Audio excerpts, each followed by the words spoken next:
So we're going to jump right in. So I wanted to ask you what your first exposure was to the beauty industry. So when you first got kind of started into this, how did that start for you? So I started in beauty as an intern at like magazines. So I started like being that girl that sat in the closet that was filled with the samples, looking at all of them longingly, wanting to take them all home. I eventually worked my way into being an assistant on the publishing side. So more sales and marketing. Worked into the editorial side where I got my first sort of taste of digital content. And that's when I was like, oh, I'm in love because I became a digital beauty editor. I did that for quite a few years. Then I went to the agency side where I launched sites like hair.com, skincare.com, the L'Oreal Paris Beauty magazine, really just doing like full scale digital content programs for them. And then 3 years ago, I came and I joined everybody here at L'Oreal to lead hair.com. Amazing. I love that. There is a whole new way to rise in the beauty industry. LEAD, Rolf's Global Institute, powered by L'Oreal Professional Products Division, is the world's first college degree program for beauty professionals. LEAD is higher education designed to expand your opportunities and open doors to greater success.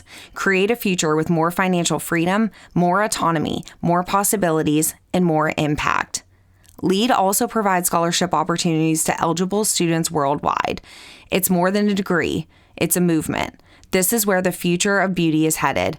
Be part of it. For more information, please visit leadinstitute.degree.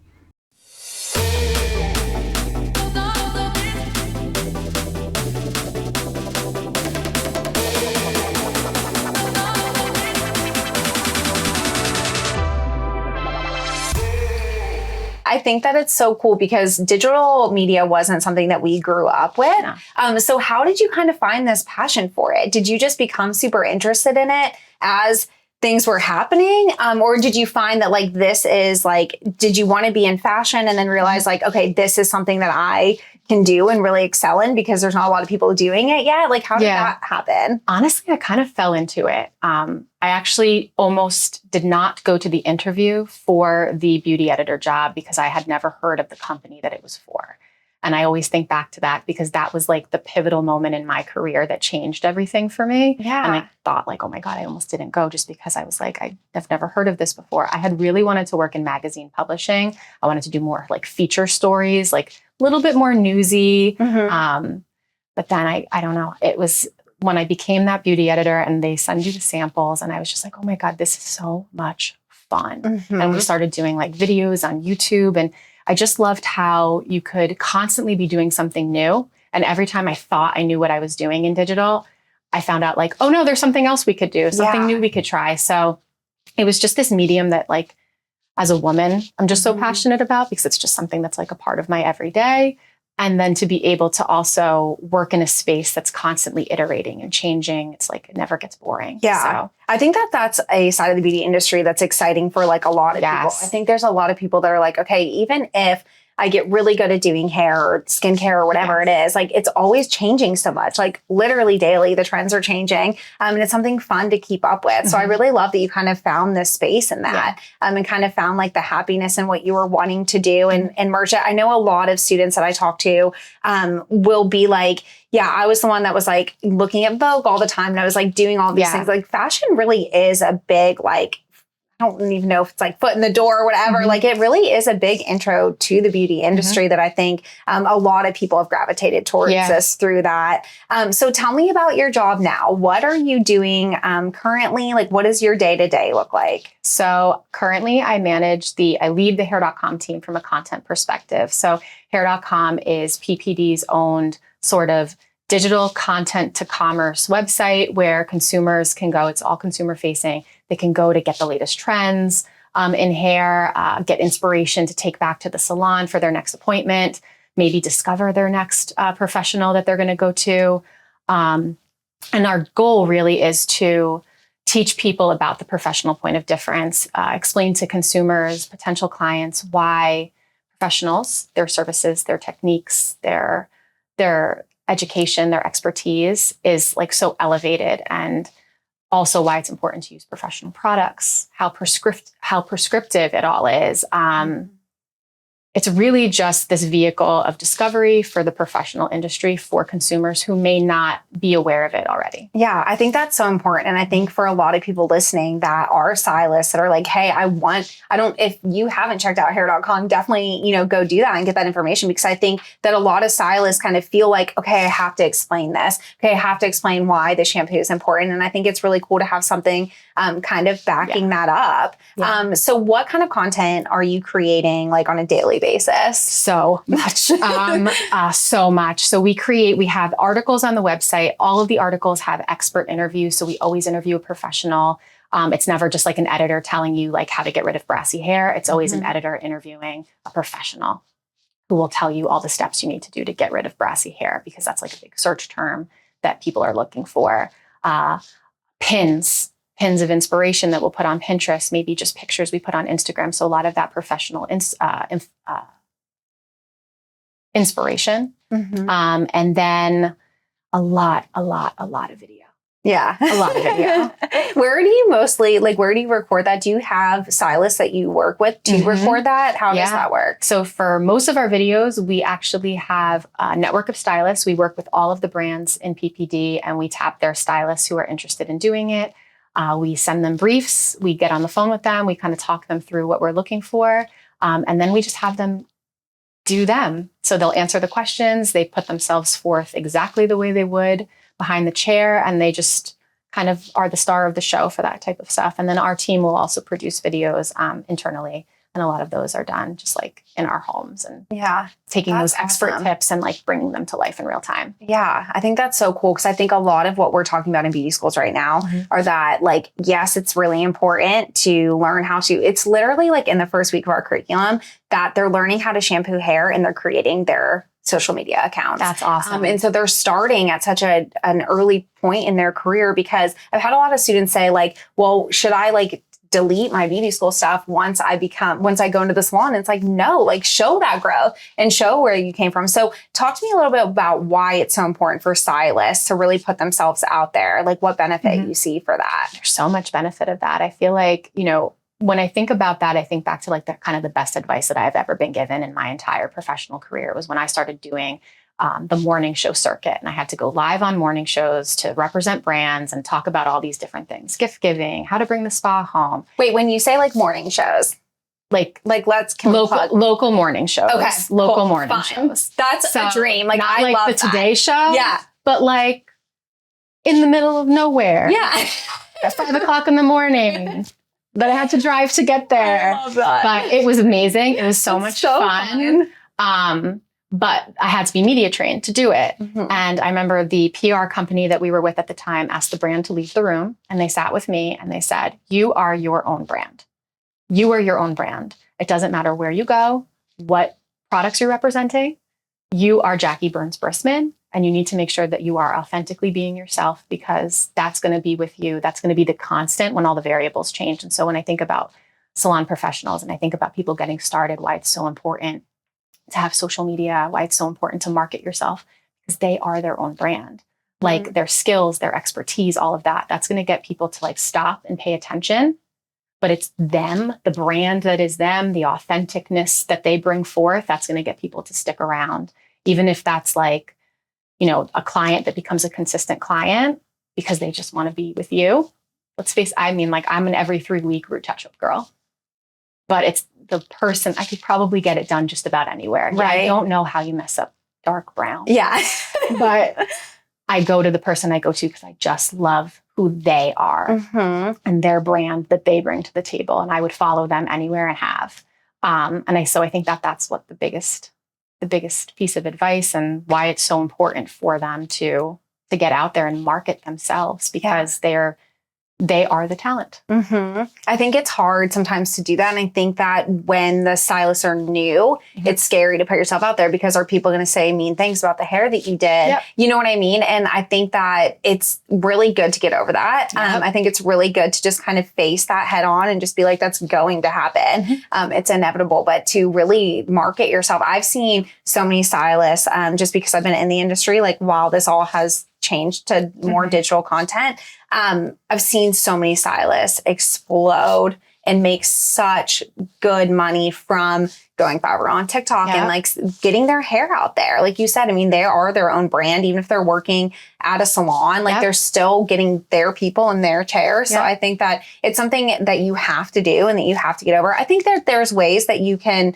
do it to where you don't have to be like doing TikTok dances or whatever. There's so many different ways to do what you're comfortable with, but be consistent with that. I think it also gives them an opportunity to reach so many more people. When you think about TikTok and going viral on TikTok, you don't have to do a dance to like go viral on TikTok. You can just be offering something to people, and maybe they're not going to be people who can come visit you at the salon. Maybe they don't have they can't afford the prices, or they're not in that area. But they might hit the follow button, and you are the person that they're going to go to for every piece of advice. You're that person they go to for all the inspiration, the latest trends. So there's so many other ways to build like a loyal sort of client base outside of just the actual techniques and services. So what we're doing here today and what we're going to be doing this week in New York is really trying to highlight different professions in the beauty industry so that stylists or even young people that are even thinking about beauty school, or maybe just thinking like, hey, I want to get into this. I'm seeing this person that I'm working with, or I'm seeing this friend or whatever, like doing so well and being so happy. What has the industry kind of brought to you, or what is your kind of view of the industry not going to beauty school and kind of having like a different route? What does it look like for you? In terms of just things available? Job. I think of like the job that you get to have, or like the people that you get to work with. Like, I think it's really endless when I think about it. Even just working here at L'Oreal, there are so many people, especially in PPD, that are former hairdressers that have been behind the chair. And now they are the ones that are helping to inform product formulations. They're helping to inform the marketing strategies for those products to reach the right people. They are the ones designing the education behind the techniques that maybe people are going to learn behind the chair in the school. So I don't know, there's so many different facets. I think there's really like no ceiling to what you could eventually take that and turn it into. I think it's really cool that you've kind of had a different path. And I think it's cool that you've done different things that have got you here. What is like end goal for you? Like, what do you see yourself doing kind of 5 years, 10 years? Is digital media something that you're always gonna like have a passion for? Do you think that there's other areas of the beauty industry that you would like to kind of focus on more, or that interest you? I think for me, digital just like has my heart. I think we were talking about it before. The fact that digital changes every day, like what I think I know today is not going to be true tomorrow. They're going to come out with a new platform, a new algorithm, a new format that people are doing. So it's just constantly changing, which I find so exciting. To me, the goal is always just to be happy and to do something that makes me happy. And that's probably, the most privileged thing that somebody can say, but it's the truth. Like if I can find a way to, make what I need to make to live the life I want to live for my family while simultaneously being happy while I do it, then that should be the goal, right? I think that's what a lot of people are looking for. I think there's a lot of shift in the industry too, of people either coming in or leaving or whatever. And I do think like you have to be happy. You have to love what you're doing. So keep following those steps. Like if there is something you're doing in your job that's making you happy, like keep doing more of that. Like, and like, that's kind of like your thing with being in fashion, but then it's switching. Then you just have to find the thing that is bringing you joy. And if you're lucky enough to get to do that, I think sometimes you have to create that space, create that job, make them see why, like you're working at a company, make them see why it's important that you offer what you can offer to them. So I think it's amazing. And I think we should all be doing that. I think everybody should be doing the thing that makes them happy. You had mentioned about things changing. So how do you recommend for if somebody is new to the industry, do you recommend being on every single platform? Do you go on the platform that is just hot at the moment and then keep following whatever is hot at the moment? Like what do you recommend for that? I, without a doubt, would recommend not being everywhere, because then you spread yourself way too thin, especially as one person. I think it's important to figure out what platform puts you in front of the people that you want to be in front of. Where is your audience? So if your audience is on TikTok, be on TikTok and really focus that. But that's also if you're somebody who feels comfortable, talking in front of the camera, being camera facing. If you're somebody who just really loves more taking beautiful pictures of your work and maybe breaking it down, maybe really focus on Pinterest. Focus where the audience may be. And I think that'll help it also like kind of inform like where to really spend your time. Yeah, that's such great advice. Cause like I said, I think a lot of people try to do it all and you just kind of can't. And when you try to do it all, you don't do anything well. Yes. I think that's what everybody always says. So when you focus, like you can do it really, really well. Yeah. There's a lot of stylists that will say, you know, like I am putting so much time into before pictures and after, and it's like balancing, figuring out what your clients need. And we always tell our students, like, if you want to do vivids, like make sure you're posting all your vivids, you know, and make sure you're doing those things because you have to like, but that's what you said before, like going back to like, be yourself, be who you are and like who you want. You said it also before when we were talking about like when somebody like goes to beauty school, do they get rid of what they had done during that beauty school phase? Like immediately I was like, that's a video. Yeah. That's a video right there. That's a viral TikTok to show the growth and the transformation and the skills and everything is content. Yeah. Like that's the thing. Everything is content. Yes. Like is that how your brain It's really works? Bad. And I feel like so badly for my team sometimes because I feel like I think in sizzle reels. Yeah. And like that is just not a great way of trying to get your ideas out. Yeah. No, I think that's so smart. Yeah. Like, do you ever like just lay in bed and then you'll wake up and you'll be like, we have to make this? Like, are you just sending ideas? I put them in my notes. I put them in my notes. Yeah. I have come to realize that no one wants a late night email at 3 o'clock in the morning. Yes. Even though I never expect anyone to answer it. I know. That's what I do. I'm like, I'm just getting this out. Like, I just have to get this out of my brain. Yeah. So I started sending it to myself. Smart. Yeah. Really. And then I forward it over. Yeah. And then they see that I did this at 3 o'clock. Yes. They're like, she's crazy. Yeah. She's up. What does your team look like? How did you choose your team? Does L'Oreal choose the team for you? What did that look like? I am so fortunate to work with probably some of the most talented people in this building. I would definitely say that they are all subject matter experts in their fields. So whether that is SEO and editorial, magazine publishing backgrounds, digital publishing backgrounds, that's who is leading that sort of pillar of the team.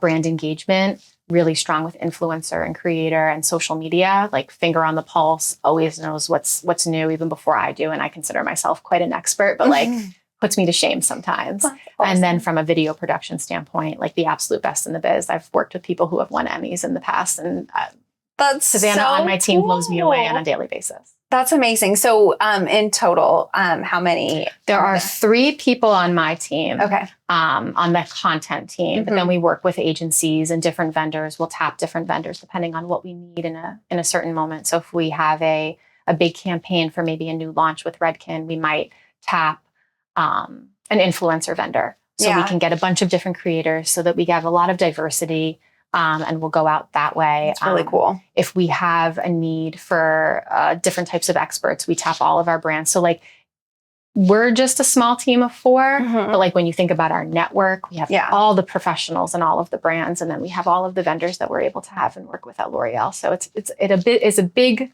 team and a big pool of resources when I really think about it. I think one of the things that's been like a little surprising being here is like, and I know that the office hours and days are a little different, but you think L'Oreal and you think just it's got to be this huge, and it's big. It's big, but it's not like when you think about like this is the content and like, and we're getting to talk to you and you're just a normal person and it's very normal. I think that from somebody who hasn't grown up here, and I think a lot of our audience obviously is very unfamiliar with anything that's like this. It's really cool to see the realness. It's really cool to see like a shared passion. We're just in our first day of interviews here, but everyone has a very like streamlined passion and very focused. I think that is one thing that I think I've noticed. Rob's shaking his head. Like he agrees. Like, I think one of the things that I've noticed is that like everything's intentional. Yes. Like everything's focused. It's not like all over the place. Yeah. I might be saying this and like picking up on noticing it because I feel like I'm all over the place sometimes, but I think it's really cool that everyone's like, no, this is what we do. And this is my job. And this is, what I'm focused on. I think it's awesome. And working in smaller teams. I mean, even doing the tour around the office, like being like, yeah, this is, I don't know, whatever. And I'm like, oh, that's it. Like right there. That's so cool. Yeah. Like, it's so crazy that's just all happening. Yeah. So it's definitely like, I will say of all the divisions, I definitely like, and I'm not just saying this not in the back, but the professional products division is without a doubt some of the most passionate people I've ever worked with. Like there's so much passion for the salon industry in this division. Like it's just like the lifeblood underneath everything. Like if we have a meeting, even on hair.com, like we speak directly to the consumer, but there is not a single time where we don't hear, what about the pro? Like, what about the pro? So it's like, that is always the awesome. thing that everyone's thinking about here. That is the cornerstone. We couldn't do anything without the professional. So I think it's been really cool to like, you can feel that. Yeah. Like that's like, and like you said, not even just like to give yourself a pat on the back, like that's real, like of what's happening here. It's really awesome. Yeah. So thank you so much for sharing your story. Absolutely. Thank you so much for being here with us. Where can we follow you? You can follow us on hair.com, HAIRDOT.com. And I'm on JCB. Awesome. Well, thank you so much. And I know that there are people that will probably be DMing you messages. I feel like if you get flooded by beauty school students, you'll know it's because of this. Keep it coming. We love it. We want to hear from everybody. And awesome. Anybody that wants to talk to us, we want to talk to them. Awesome. Well, thank you so much. Thank you so much. Thank you. There is a whole new way to rise in the beauty industry. LEAD, Rolf's Global Institute, powered by L'Oreal Professional Products Division, is the world's first college degree program for beauty professionals.